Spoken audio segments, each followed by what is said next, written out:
नमस्कार मित्रों, मैं हूं डॉक्टर अनुज, एक कार्डियोलॉजिस्ट हूं और शिक्षा प्रणाली में जितनी अधिकतम शिक्षा लेनी चाहिए, कुछ अच्छी से अच्छी शिक्षा लेनी चाहिए, मैंने ली और आज इस मैकॉले सिस्टम से पास होकर मैं डॉक्टर तो बन गया हूं। पर मुझे इतना ज़रूर मालूम है कि एजुकेशन मतलब 4 चीज़ें होती है। वो 4 चीज़ों में है स्किल्स, वैल्यूज़, कैरेक्टर और पर्पस। ये 4 चीज़ें एजुकेशन सिस्टम में होनी ही चाहिए।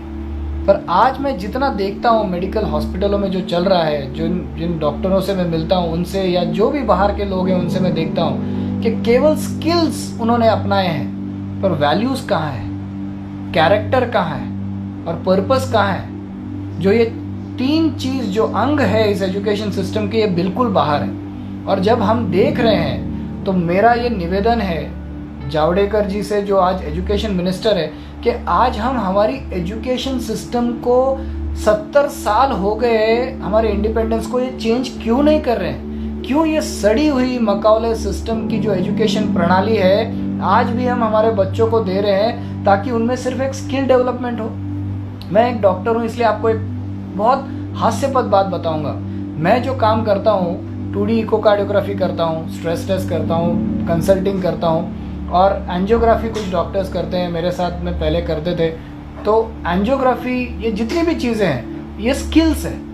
अगर किसी आदमी को मेरे साथ आप 6 महीने के लिए रख दो, मैं ज़्यादा नहीं बता रहा हूँ और ये कोई कार्डियोलॉजिस्ट मेरी बात मना नहीं करेगा कि वहाँ पे जो कैथ लैब में उनके साथ जो काम करने वाले जो बॉयज़ है उनको जो है वेन लेना अच्छे से आता है। अगर आप हॉस्पिटल जाएंगे ना तो जो नर्स है उसको आपकी नस लेनी अच्छे से आएगी, डॉक्टर से भी अच्छी आएगी, क्योंकि जो स्किल्स है उन्होंने देख देख कर और कर जो चीज़ को करने के बाद उनमें वो हुनर आ गया है। तो ये जो चीज़ें हैं ये तो आसानी से किसी के पास आ जाएगी, पर कहाँ गए वो वैल्यूज़ जो उसके साथ आने चाहिए, कहाँ गया वो कैरेक्टर जो उसके साथ आना चाहिए, और कहाँ गया वो पर्पस जो उस एजुकेशन सिस्टम में उस आदमी को वहाँ से पास करने के बाद आना चाहिए। विद्या विनय संपन्न, ऐसे बोलते हैं कि विद्या लेने के बाद एक आदमी में विनय आता है। मैं आपसे पूछता हूँ, आपको कहाँ पर विनय ज़्यादा दिखता है? एक छोटे से गांव में जब आप जाके किसी सिंपल से आदमी से बात करते हो उसमें विनय नज़र आता है, या जो आप बड़े से बड़े केडर पे जाके जो बहुत एजुकेटेड है, MD हो गए हैं, DM हो गए, ऐसे लोगों के पास जाते हो तो उनके पास आपको विनय नज़र आता है? कहाँ पर आपको विनय नज़र आता है? जब विद्या विनय देना चाहिए तो यहाँ पर ये जो सबसे ज़्यादा विद्या लेने वाले लोग हैं इनमें विनय कहाँ है? इनमें तो सबसे बड़ा अहंकार है। हमारे आधे डॉक्टर्स तो अपने आप को आधे भगवान ही मानते हैं। पर चलिए, मेरा कुछ 6 प्रश्नों का आपसे संबंध है, वो 6 प्रश्न मैं आपसे पूछ के रहूंगा। पहला प्रश्न है कि जब जापान में जापानी शिक्षा हो रही है, रूस में रूसी शिक्षा हो रही है, अमेरिका में अमेरिकी शिक्षा हो रही है, जर्मनी में जर्मनी शिक्षा हो रही है, इंग्लैंड में अंग्रेजी शिक्षा हो रही है, तो भारत में भारतीय शिक्षा क्यों नहीं है? ये मेरा आपसे बहुत ही सरल प्रश्न है, पहला प्रश्न है आपसे। दूसरा प्रश्न मैं आपसे ये पूछना चाहता हूँ, क्या भारतीय शिक्षा अर्थात वेदों व उपनिषदों का ज्ञान विश्व के अन्य देशों के ज्ञान से निम्न स्तर का है? निम्न स्तर का? आप सभी अगर भारतीय हैं तो ना कभी नहीं हाँ कहेंगे, क्योंकि ये सबसे उच्चतम ज्ञान है। तीसरा प्रश्न मेरा आपसे ये है, क्या भारत का वैदिक ज्ञान केवल आध्यात्मिक ज्ञान तक ही सीमित है? वैज्ञानिक, तकनीकी, कला, साहित्य, भूगोल, खगोल, वृक्ष, वनस्पति का ज्ञान इसमें नहीं है? चौथा प्रश्न, क्या अपने श्रेष्ठ ज्ञान के आधार पर भारतीय समाज ने जीवन के प्रत्येक क्षेत्र में विकास के उच्चतम शिखर पर पहुंचकर परम वैभव को प्राप्त नहीं किया था?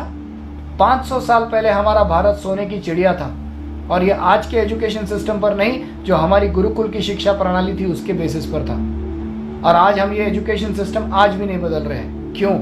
क्या इस पवित्र व श्रेष्ठतम ज्ञान के अधिष्ठान पर भारत के विश्व गुरु पद प्राप्त कर संपूर्ण विश्व को कल्याण का मार्ग नहीं दिखाया था? हमारे देश ने दिखाया था, तो आज वापस क्यों नहीं जा रहे हम उस प्रणाली पर जो कि हमको विश्व पद दे चुकी है? क्या आज भी भारतीय ज्ञान में विश्व के संकटों का समाधान कर संपूर्ण सृष्टि में सुख व शांति का मार्ग प्रशस्त करने का सामर्थ्य नहीं है हमारे इस एजुकेशन सिस्टम में, गुरुकुल सिस्टम में? जरूर है।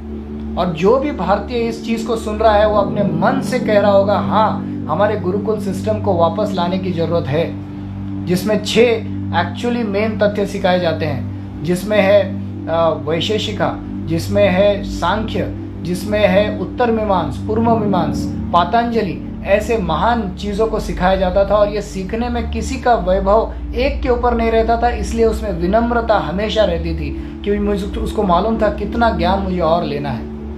और मैं आपसे व्यंग की कुछ 3 चीज़ें बताऊंगा आपको। जब एक आयुर्वेदिक डॉक्टर अपनी 18 साल की 12वीं की एग्ज़ाम देने के बाद में आयुर्वेदिक कॉलेज में जाता है, तो उसका जो गुरु वहाँ पर जो मिलने वाला है वो कहना चालू करता है कि आप जितनी भी एजुकेशन आज लिए हैं ये अनफॉर्चुनेटली आपको अभी पूरी भुलानी पड़ेगी, क्योंकि जो आपने रसायन शास्त्र पढ़ा है, जो आपने फिजिक्स पढ़ा है, जो आपने मेटलर्जी पढ़ा है, जो आपने केमिस्ट्री, इक्वेशंस, फिजिक्स जितना पढ़ा है, ये आपको सब भूलना पड़ेगा, क्योंकि अब हम कफ, वात और पित्त के ऊपर बात करने वाले। कितनी हास्यपद बात है कि आयुर्वेदिक डॉक्टर को 18 साल तक जो जीवन में पूरा ज्ञान दिया गया वो वेस्ट ज्ञान है। क्यों ना उसको पहले से पढ़ाया गया? क्यों नहीं पढ़ाया गया उसको? आज की ये सिस्टम इतनी कैसी हास्यपद हो सकती है? दूसरा एग्जाम्पल, एक MBA जाता है पढ़ने के लिए मास्टर्स इन बिजनेस एडमिनिस्ट्रेशन, ये सीखने के लिए कि बिजनेस कैसे अच्छा किया जाए। और क्या करता है आने के बाद? 90% लोग, 90% of the MBAs who pass out from MBA colleges are completely going out and seeking jobs। जाकर भीख मांगते हैं अपना सर्टिफिकेट दिखा के, प्लीज हमको जॉब दे दो। ये है हमारा एजुकेशन सिस्टम, जिसमें हम बिजनेस पढ़ रहे हैं बिजनेस अच्छा करने के लिए, और जाकर उस डिग्री को बताते मुझे जॉब दीजिए ना सर, मैं आपका बिजनेस अच्छा करूंगा, इसलिए पढ़ा था आपने MBA। तीसरा, एक हमारा मेडिकल का प्रोफेशन लीजिए। हम जो है हमारे मकौले सिस्टम के हिसाब से 2-3 साल तक पहले सिर्फ बुक्स पढ़ते हैं, बड़ी बड़ी ग्रेज एनाटॉमी की बुक, उसके बाद में हम सर्जरी की, मेडिसिन की बड़ी बड़ी पुस्तकें पढ़ते हैं, और उसके बाद जब आखिरी साल आता है, जब हम फाइनल ईयर में होते हैं, तो बोला जाता है अभी आप जाके पेशेंट को देखेंगे। सर हम डॉक्टर बनने के लिए क्यों आए यहाँ पर? पहले दिन से हमको पेशेंट क्यों नहीं दिखाया गया कि हम जो है बुखार को जाने, हम कफ को जाने, हम पित्त को जाने, जो भी प्रॉब्लम्स है दुनिया, जो भी अलग अलग दुनिया भर की प्रॉब्लम्स है पेशेंट्स में, उसको हम जाने। और वो जानने के बाद जब हमको समझ में आए तो पुस्तकें दीजिए ना, उसके ऊपर बहुत रिसर्च हो सकती है। ये उल्टा एजुकेशन सिस्टम जो है मकाओले का, कि पहले बड़ी बड़ी पुस्तकें, अरे मेरे बच्चे को आप सिखाओगे रिवर नाइल जो है इजिप्ट में बह रही है, रिवर थेम्स जो है इंग्लैंड में बह रही है, उससे क्या करना है? ये सिर्फ इंफॉर्मेशन है, इससे कोई ट्रांसफॉर्मेशन नहीं होगा उस जीवन में, उस बच्चे का। वो केवल इंफॉर्मेशन ही लेता रहेगा, पर उसके जीवन में कभी ट्रांसफॉर्मेशन नहीं आएगा। अगर एजुकेशन सिस्टम से ट्रांसफॉर्मेशन नहीं आएगा तो इस देश की उन्नति कैसे होगी? बड़े बड़े साइंटिस्ट, हमको बताने की जरूरत नहीं कि पहले कितने हमारे विश्वगुरु हो चुके हैं, तो ये विश्वगुरु कैसे होंगे हमारे इस देश में जब आपका एजुकेशन सिस्टम ही फॉल्टी है। वो बताया गया था आपको स्लेव्स बनाने के लिए, आपको जो है नौकरशाही में रखने के लिए मकाओले ने ये एजुकेशन सिस्टम बनाया था, ताकि इंग्लिश में सब बात करें और उसके बाद सबको नौकरशाही में लगा दे।